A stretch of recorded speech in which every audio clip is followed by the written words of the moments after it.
Social audit का उद्देश्य हम पहचाने, अपने स्कूल के लिए क्यों है ये जरूरी। आओ हम जाने। समग्र शिक्षा उत्तर प्रदेश और यूनिसेफ लखनऊ की तरफ से प्रस्तुत कार्यक्रम जन पहल में आप सभी का स्वागत है। शिक्षा प्रगति की ऐसी सीढ़ी, रोशन होती जिससे हर पीढ़ी।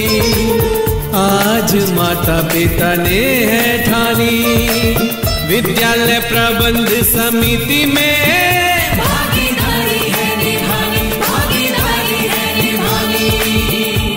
सभी सुनने वालों को विद्या का नमस्कार और काकी का ढेर सारा आशीर्वाद। कहिए काकी, कैसी हैं आप? मैं तो ठीक हूँ बिटिया, और बताओ तुम। एक बात कहूँ काकी, किसी से भी बातचीत करो तो जानती हो सबसे मुश्किल सवाल कौन सा होता है सामने वाले का? कौन सा होता है? वही जो आपने अभी पूछा। और बताओ।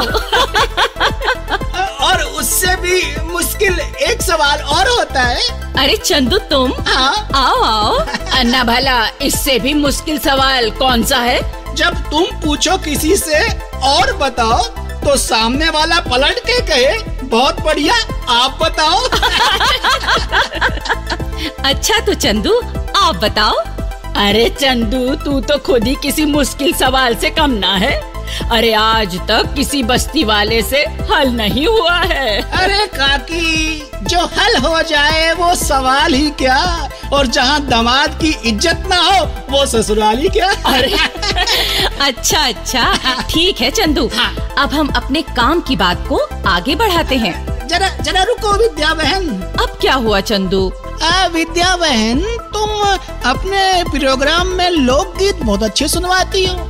हालांकि उनका चुनाव मैं ही करता हूँ, तो अभी ना मुझे अपनी पसंद का एक लोकगीत याद आ रहा है, तो क्यों ना पहले हम वही सुनवा देते हैं। तो ऐसा ही करते हैं। तो साथियों, ये लोकगीत सुनिए पहले, और इसमें बात है खुशियों की, खुशियों भरी बधाई की, और खुशियों में गूंजे रीति रिवाज की एक झलक है इस लोकगीत में। सुनते हैं।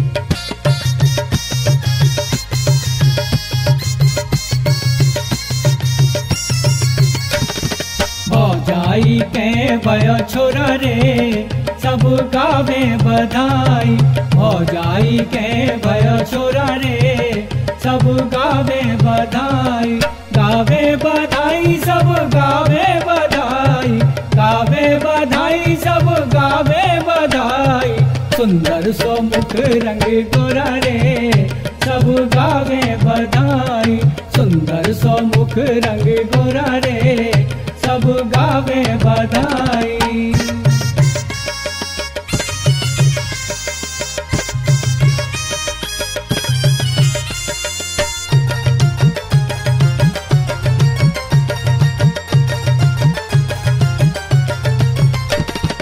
दादी लाई खेल खिलौना, दादा लाए पलना।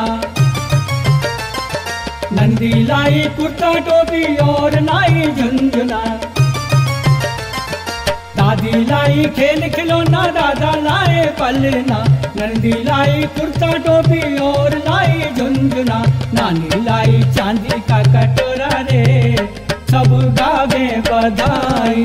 सुंदर सो मुख रंग गोरा रे, सब गावे बधाई। लोकगीत तो हो गया, तो विद्या बहन अब तुम हमें कहाँ ले जा रही हो?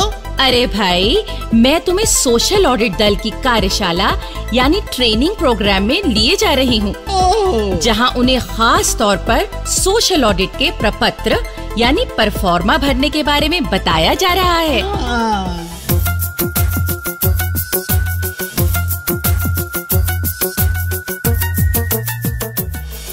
दोस्तों, मैं विनय कुमार सोशल ऑडिट दल के आप सभी सदस्यों का एक बार फिर स्वागत करता हूँ।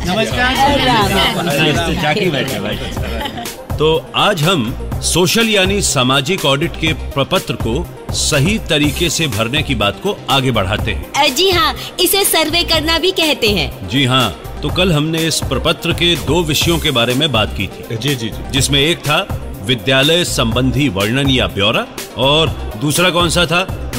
हाँ जी हाँ, आप बताइए। जी दूसरा था दोपहर के भोजन यानी मिड डे मील संबंधी ब्यौरा। बिल्कुल बिल्कुल ठीक।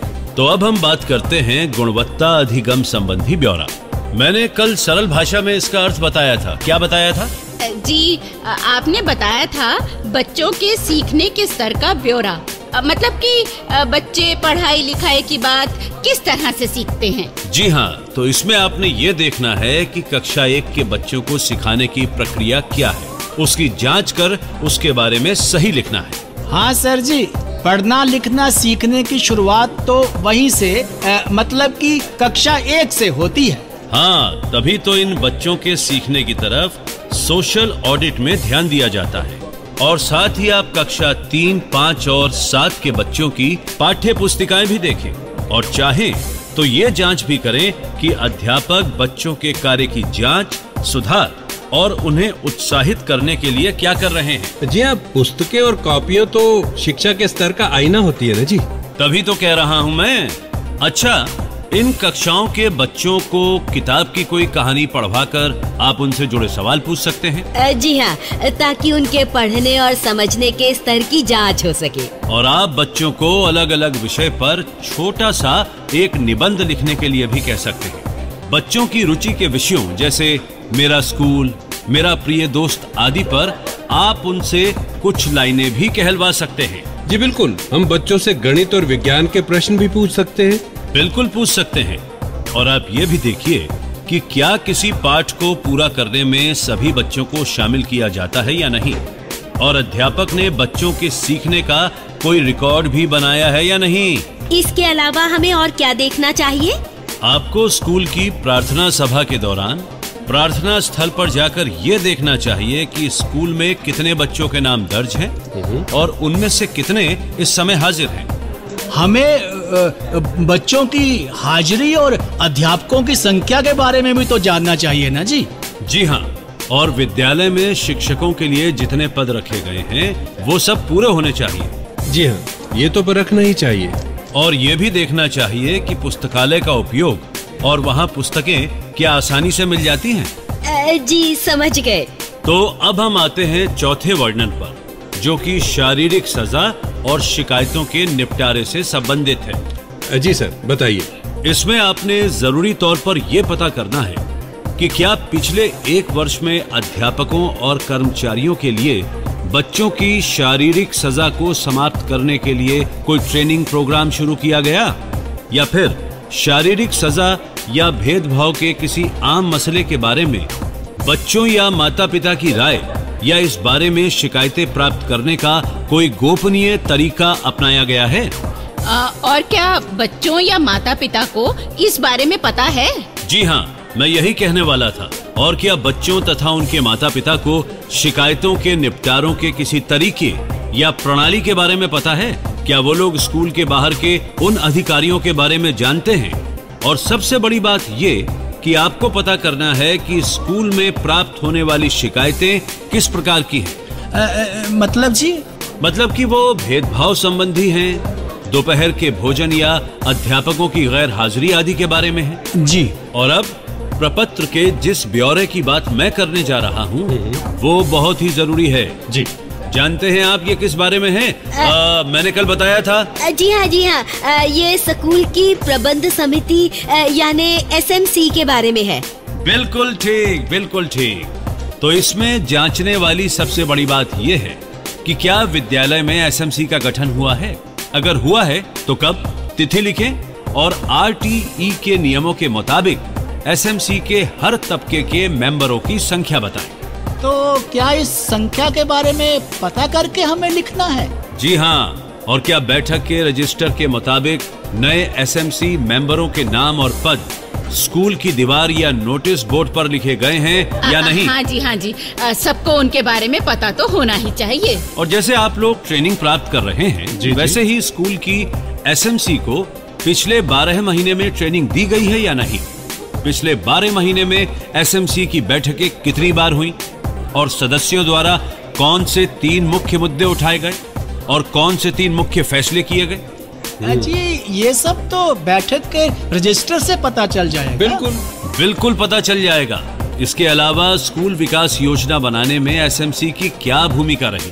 क्या उसे निर्धारित प्रपत्र यानी परफॉर्मा पर ही तैयार किया गया या नहीं? सर जी, एसएमसी के तो बहुत से काम होते हैं। हाँ, तो आप सब पर नजर डालिए। जैसे क्या एसएमसी छात्रों और अध्यापकों की हाजिरी पर ध्यान देती है? इसके सुधार के लिए क्या कदम उठाए गए? जी, एक बात और भी जरूरी है। जी बताइए। अभी हमने बच्चों के सीखने की स्तर की बात कही थी। जी, तो आप ये भी जांचिए कि क्या विद्यालय द्वारा एसएमसी को बच्चों के इस स्तर के बारे में बताया जाता है?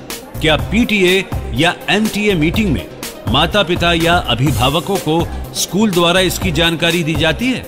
और सबसे जरूरी बात, विद्यालय की तरफ से एसएमसी को किस प्रकार का सहयोग दिया जाता है? जी हाँ, विद्यालय के सहयोग के बिना तो एसएमसी काम कर ही नहीं सकती।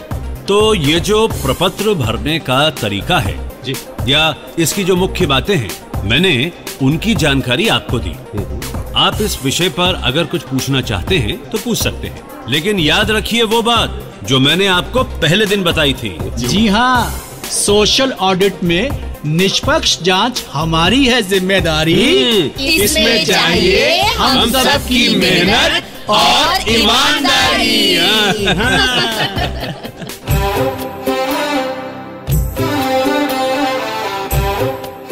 और भाइयों बहनों, अब हम सुनते हैं ये संदेश।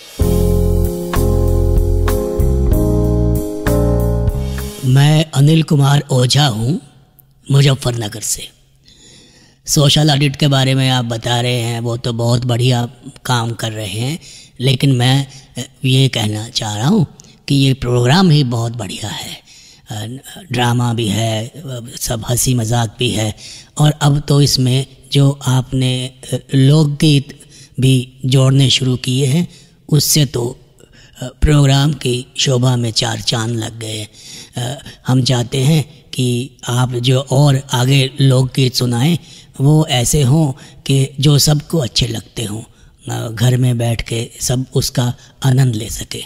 वैसे आप ऐसे ही लोकगीत सुनवा रहे हैं, और हम चाहेंगे कि अगर हमने कोई लोकगीत सुनना हो तो इस प्रोग्राम में लिखें। बाकी सोशल ऑडिट के बारे में जो जानकारी आप दे रहे हैं वो बहुत बढ़िया है।